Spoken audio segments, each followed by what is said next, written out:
Yo, what's good? It's your girl, JACKIIE LA, and I am here with my boy, Bobby Love. What's the deal? What's good? Man, lit. So, Bobby Love, your hands is tied in a whole lot of good shit, okay? A whole lot of good shit. Your resume is fucking epic. And I guess now you're coming to a terms where the focus is on you. Right. Coming from a background, you were in Four of a Kind. Right. How was that transition To where you're at now? A long process. It was a long process, but through it all, I just kept on reminding myself who I am, kept reassuring myself with friends and a lot of other people around. Good energy. And what would you say the pros and cons of working in a music group? Attitude. You deal with a whole lot of attitude. You deal with dislikes and likes. The good things is, it's a brotherhood. You create a bond with, if it's a 4-man group with 4 of the best people of your life at that moment, because y'all every day together, y'all walking with each other, talking, breathing, whatever it is, every day. So, right. And then it just kind of give you a mind frame of what's going on in the industry as well too. Yeah. So how did how did you get with Chris Brown? How did you get signed to Chris Brown? How did that all come about from coming from Four of a Kind? Well, Four of a Kind, we had a big following in LA. We was doing shows right after B2K had fell off. We had picked up the slack, right. Was doing local shows everywhere, building up our name, our resume and shit. We had publicists, we had people working our projects and shit. And one of our group members, Barry, he was in charge of our head choreography. Okay. And he was involved in the movie Rise. He started fucking it up. You feel me? Doing his thing, and then it was like you needed to, in LA you needed to have a swag. You feel right. me? You gotta have the crump dancing. If you gang bang a little bit of this, a little bit of that. You feel me? Everything mixed. Right. That's what LA is. You feel me? So Miho had all of that with him. You feel me? He a fly nigga. So I guess he got picked out of the group to go dance with Brown. And we went to a couple of his rehearsals and shit, and the energy was good, and we just kept it going. He had came out with the song "Run It," so okay. It was on the verge of him breaking as an artist as well too. So I got a chance to see that too. So yeah. So Chris Brown kind of paved the way. You would say he opened up doors. Yeah, definitely. For a lot of you guys. Definitely. He changed the game for me. Look at me now. Shit. Look at you now. Look at me now. Your face is behind a lot of plaques. You know what I'm saying? You're the face behind it. So how does that feel to be the face behind it and knowing what I can do this for myself? Right. I'm about to fuck up the game. So right. It's how does that feel to now come out and can see this is the motherfucker that was behind all that? Man, I used to kick rocks. You know how you kick rocks to be if this rock get past this, I'm gonna be this. If this right. rock get past that, and I used to just base my life off of that shit. Cause I used to be fucked up. I used to be fucked up. A nigga used to go through things, but I always knew I got what it take. If I could get around that right nigga, and that right nigga give me the leverage to just do me. Right. I started doing me, and my nigga Yak from Southside, the OG nigga, let me get in the studio and create Episode. You feel me? And I did Episode, and it was my song, and everybody was turned up to it. So shit, I just pitched the play to my boy Brown. Bro, listen, I got this shit. E40 wanted to jump on it. Right. And E40, blessed it, and then it happened. That's what I was gonna say. When you work with E40 and T.I. and Akon and all these people, what was what were you laughing? What was that chemistry like? Did you really feel I'm there? I'm here? Yeah, at first it go past you a little bit because I be with Chris Brown a lot. You know right. what I mean? So when I got the chance to see T.I., it was damn, there go T.I. You feel me? Damn. And then he did his shit. You feel me? As usual. Right. And it was damn, I could do the same thing. You feel me? I could do the same thing he doing. I'm doing the same thing he doing. Right. I'm recognized now. You feel me? Now when they see me in the game now, a lot of, it's this game is funny as hell, bro. It's really funny. It's funny in a motherfucker. But you just got to get with your right crew of people and push and mash and then you'll see, you know, you're gonna see your side of it. But it's funny. Yeah. It's Have you funny. ever been in any situations that made you just want to say, I'm gonna stop? Hell yeah, when I started working at the oil refinery. I was making buku bands. Like, buku bands, you feel me? And it was just like, I could do this for the rest of my life. Fuck, you know, doing the music shit. I could dibby dab here and there, but it was just like, I got up, you know, I started from the bottom in the oil refinery and I got up to the top level, the top pay. And I started making that money, and then it was just like, I'm there, I'm making a lot of money, but damn, I'm still listening to somebody. You feel me? I'm listening to somebody. Knowing you had the potential to be. Hell yeah. But it was just like I was working, and I kept on saying like, damn, man, this paycheck good. I'm making like 10 bands a month, so I'm living. Like, you feel me? For real, for real. And I'm like, you know what? I can't do it. I text my boss. He had invited me. I was like, bro, I said, you know what? I think I was with Brown or something, and I just kept on feeling the urge of just saying, you know what, it's calling me. I'm at the top of the level in the oil refinery at a young age. Like, I'm young. This is where the old niggas retire at. You feel me? And this where I'm at. So it's like, it was a calling. Like, everything that I do it to the max. You feel me? And I always get there. So it was like, dive into music. So I called my boss. I'm like, man, I don't want to work no more. I'm saying, something calling me, I just don't want to do it no more. And ever since then, shit, I ain't look back. I was just like, you don't understand. I'm at the age where it's time to go. And if you don't do it right now, I don't want to be like, well, I'm going to do it later. I'm going to make the money and do it later. No, because I'm going to be too comfortable. I'm going to be like, you know what? Yeah, fuck that shit. Right. So go. So if you're doing something right now, keep doing it. Don't never stop, nigga. Fuck what everybody else saying. It's like that one song did it for me, the episode shit, and I was just like, I kept telling everybody, I'm the man that wrote episode, man. I wrote episode. Yeah, we could, man.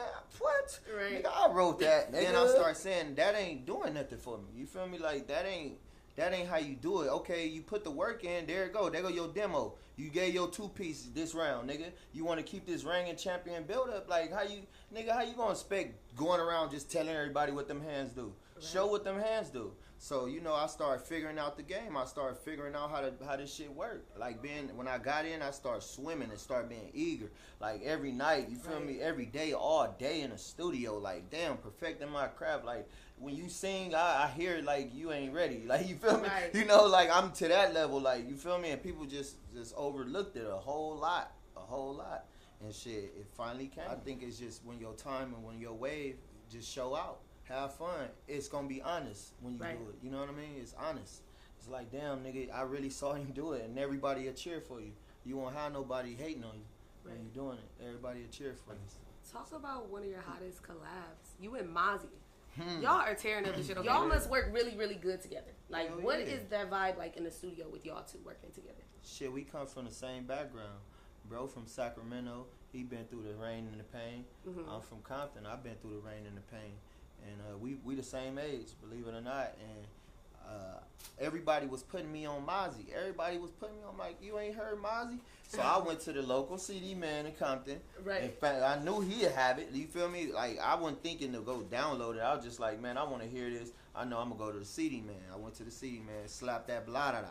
It was bang. I'm like, man, this shit ain't left the CD player. I'm like, damn, I want to know who this nigga is. So I didn't even search for him. Like, you know what I mean? Not saying that, like, I just, like, pump faked on him. I just didn't search for him. And then I don't know what happened. I don't know how me and Dave-O got in contact. I don't know what happened or who put us in contact. But I was at a show with Brown in San Diego, and Dave-O hit my phone like a FaceTime. We were celebrating OHB and Chris Brown's birthday, and Dave-O hit me. And I'm like, who is this? You feel me? I just answered it in the club, feeling the club moment. I answered the phone. It's a FaceTime. It looked like Mozzie. I'm like, I'm looking like, is this nigga Mozzie? Right. Like, bro, check, like, damn, bro, looking for me. But it wasn't, bro. It was Dave-O. Just like, damn. So I followed up with him and then found out it was Mozzie producer, Dave-O. So when I started hollering at Dave-O started kicking me beats. I sent something back, Dave-O and June on the beat. Like, they just all just started like, damn, who is bro? Bro spit that shit that we on. And then shit, it just started going after that. We started knocking out tracks. Nigga really polished and he ready. He a mega superstar. You feel me? That's when it is. When you know what it is. You feel me? It is what it is. What about the love life in this industry? Yeah. You've been with the same same girl, you have your kids. Like, what is that temptation like? Especially being around Chris Brown, and he's one of the hottest artists out, and you're a part of that team. I'm pretty sure y'all have been around all around the world. How is that temptation and staying grounded? Oh man, it's cool. I just go to sleep. So for instance, like all the stuff that's happening with like a lot of these big time mainstream artists, maybe getting caught up with these girls, like do you think it's just simply just making a decision to not involve yourself with it, or is it a hard temptation? Like, do it really be like that? Like these girls be doing the most to get to y'all, or do you think they have the option just to be like, nah, I'm cool? I ain't gonna lie, it's hard. It's hard. It's hard. Right. It's hard. You see a bad bitch tell me, come on, man, she own that ass. You go, I mean, you feel me? It's hard. Yeah. I can't comment. It's hard, bro. We're gonna switch that conversation. Let's talk about CPT with your name. You said it's Crips Pirus together. Yep. How did you even come about with that? Like, where did that come from? The root from my dad a Crip. My dad from Butler Block. Okay. They like a little clique. Southside started. You know, Southside Crip. In the 80s and shit, they hustled so dope and shit on Butler. And he was from Jamaica. He flew out here when he was like young and shit. And he grew up and resided there. And then my mom, she from Fruitown, her whole family.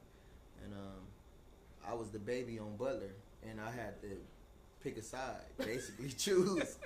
I was growing up, like, people that know me, I was growing up with the Crips, like, you know what I mean? That's why everybody that see me, they say I move like a Crip, you know what I mean? I was growing up with the Crips, and I'm gonna just tell you how the CPT shit really, like, happened. I was, like, moving with the Crips. My daddy, I only knew Crip, like, it wasn't no blood, like, I'd get my ass whooped, I'd say some blood shit, you know what I mean? It was like, nah, my daddy, like, Crip. So when my pops had passed away, like, I'm a young boy, I can't get to Butler and hang out with all the Crips, you feel me?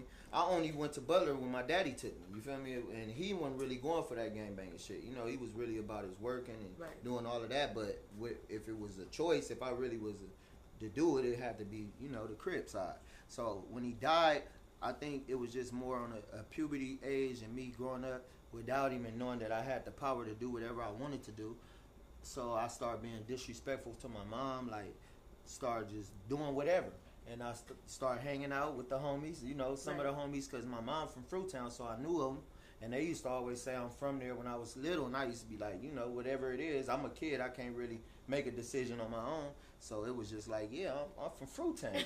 You feel me? I'm from the set. Right. And I started acting crazy, going around tearing ass, doing what I do, you feel me? And then, you know, I was hanging out in the South because I was with the Crips, you know? Right. So it was just like I went to school with him and everybody knew me. It was like, we can't fuck him up. That's family, like, shit. And then my girl from over here, it just made it even better. So it's like, you know? Right. So then in the midst of all of that, my hood, we don't feud with them. We don't feud with the South. And then a lot of people in Compton just start hanging with people randomly, like random shit going on, like hoods that don't even supposed to be with each other, be hanging with me, you feel me? Just randomly. So I'm just like, you know, it ain't, like, gangbanging don't have no value. Like, it ain't about where you from no more. It ain't about because you a blood or a Crip. It ain't about that no more. It's just more about, don't fuck with him, he hang with that crew. Don't fuck with that nigga, he cool. You know what I mean? That's what it is. It ain't, you know what I mean? Just minus the rags. So it was just like, you from there, I'm from there. So let's unify this shit. Right. Crips and Pirus together, we strong. So that's why we all just said, fuck it, we just gonna push that. Crips and Pirus together. But to the other people is, you know, connected power together. CPT. Right. Did you have any parts in Pills and Automobiles? Yeah. I mean, my boy OG Parker was in, he sent over the beat. We was in New York. Brown was doing a couple of shows and he decided to hit the studio, and you know, it was a good ass vibe. Every time we in New York, that nigga be making some shit, you feel me? And he was in there, you feel me? And shit, OG sent over the beats, we loaded it up and shit and got to going, and that shit just came out just like that, you feel me? And it was just a part. Like, Brown worked on songs like rapidly, like he'd be done with it quick. Right. You feel me? So you would be like, yeah, Pills and Automobiles. Remember we did that? Which one? You feel me? And then when they come out, you be like, oh, yeah. The feeling would be right there and then it'd be gone because he'd be on to another 10 songs. Does his work ethic, like, did it influence your career and, like, how to apply it to your own craft? Hell yeah. I learned how to sit down and sing. I used to always stand up. Now, just being around him and being around $1 million studios, he always sat down. And I used to ask him, like, why you always sit down, bro? He like, man, shit, it's relaxing, it's cool. And when you got that dope engineer, he gonna make you sound like how you supposed to sound when you can sing. Not when you can't sing. When you can sing, that engineer know what to do. And it's more relaxed with your vocals. So I start sitting down and shit. It starts sounding better. I like it. I mean, it's different stroke for different folks. Okay, so what could we expect from you? You said that you're gonna fucking tear 2018 up. You're capitalizing on 2018. So what could we expect from you? Just any new projects that you're working on? Hell yeah, my album finna drop. I might drop that before 2018. But 2018, I'm just gonna stay humble. I'm gonna stay working, stay consistent. You're gonna see a lot more of what you saw this year. I mean, I stuck with a master plan in 2017. 2018 is just maximum of what I done in 2017 to the limit, like pushing it to over the edge, right? Like out of control, like some shit to where it's like, how did he do that? Right. Thank you. Come on. This was real dope, baby. Okay, like really dope. I'm excited. I'm excited. Look at me. I'm getting chills over here. What you do? You need to transfer some energy to me. Yeah. So we're gonna close it out.